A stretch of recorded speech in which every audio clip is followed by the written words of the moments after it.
আসসালামু আলাইকুম রহমতুল্লাহ বরকাতুহ। আলহামদুলিল্লাহ ওয়াসসালাতু ওয়াসসালামু আলা রাসূলিল্লাহ ওয়া আলা আলিহি ওয়া সাহবিহি আজমাইন ওয়া মান তাবি'আহুম বিইহসান ইলা ইয়াউমিদ্দিন। বা'দ।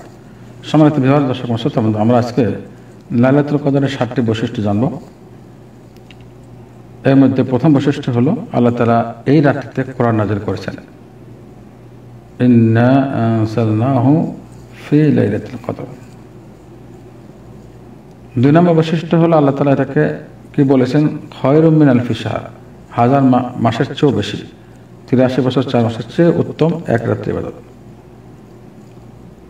যেটা সূরা কদর এসেছে, লাইলাতুল কদরি খায়রুম মিন আলফি শাহর। 3 নম্বর, আল্লাহ এই রাতটিকে লাইলাতুল মুবারাকা বলেছেন।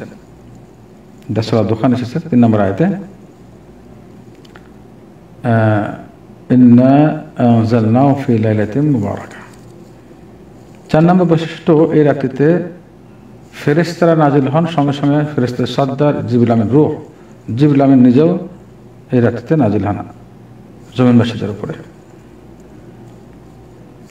বেশি বেশি ফেরেশতারা আসেন এই রাত্রিতে রহমত নিয়ে আল্লাহর পক্ষ থেকে। এই জন্য এই রাত্রিতে বরকত বেশি হবে, ফেরেশতারা নাজিল হন রহমত বরকত আল্লাহর তরফ থেকে নিয়ে। এই জন্য 5 নম্বর বৈশিষ্ট্য হলো এই রাত্রি সালাম, নিরাপদ, শান্তিময়। অর্থাৎ বড় বড় শয়তানিক অ্যাক্টিভিটি যেগুলো সেগুলো হবে না, বড় অকারণ ঘটবে না, রাত্রি শান্তিময় হবে। তাফসীর ইবনে কাসীর এই ব্যাখ্যা করেছেন। 6 নম্বর, ফিহা ইফরাকু কুল্লি আমরিন হাকিম, ফিহা ইফরাকু কুল্লু আমরিন হাকিম। আবার বলছি, ফিহা ইফরাকু কুল্লু আমরিন হাকিম। এই রাত্রিতে বড় বড় ভাগ্যের ফয়সালাগুলো করা হয়।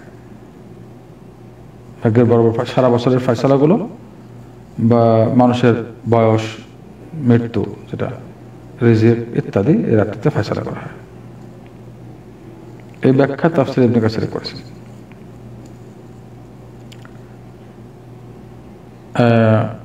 এরপর 7 নম্বর বৈশিষ্ট্য হলো এই রাত্রির ইবাদত যারা করবে ঈমানের সাথে এবং সওয়াবের নিয়তে, আল্লাহ তাআলা তাদের পেছনের সমস্ত গুনাহ মাফ করে দেবেন। মান কামা লাইলাতুল কদর ঈমানান ওয়া ইহতিসাবান গুফিরা লাহু মা তাকাদ্দামা মিন যামবি। এটা হলো হাদিস। 8 নম্বর, এই রাত্রির ফজিলতের জন্য এই রাত্রির লাইলাতুল কদরের নামে একটি সূরা আল্লাহ নাযিল করেছেন। এটা অতিরিক্ত 7 নম্বরের পরে, 7টির পরে সূরা কদর নাযিল করেছেন। এই বৈশিষ্ট্যগুলো এখানে আছে। এবং 9 নম্বর বলা যেতে পারে, ওমা আদরাকা, আল্লাহ এখানে সূরাতে ওমা আদরাকা মা লাইলাতুল কদর প্রশ্ন করেছেন এই রাত্রির সম্মানার্থে, সম্মান প্রকাশ করার জন্য এবং সতর্ক করার জন্য, সবাইকে রাত্রির গুরুত্ব বোঝানোর জন্য। এই ফজিলতগুলো আছে। আল্লাহ তাআলা আমাদের সবাইকে এই রাত্রির ফজিলত জেনে ফজিলত পাওয়ার জন্য তৌফিক দান করুন, এই রাত্রি ইবাদত করার তৌফিক দান করুন এবং আল্লাহ তাআলা আমাদের সবাইকে এই ফজিলতগুলো দান করুন। সমস্ত উম্মতের গুনাহ মাফ করে দিন এবং আল্লাহ তাআলা আমাদের সিয়াম, কিয়াম, নেক আমল কবুল করুন, আমাদের তওবা কবুল করুন, আমাদের সবাইকে ক্ষমা করে দিন, জাহান্নাম থেকে মুক্তি দান করুন। আমিন। আসসালামু আলাইকুম ওয়া রাহমাতুল্লাহি ওয়া বারাকাতুহু।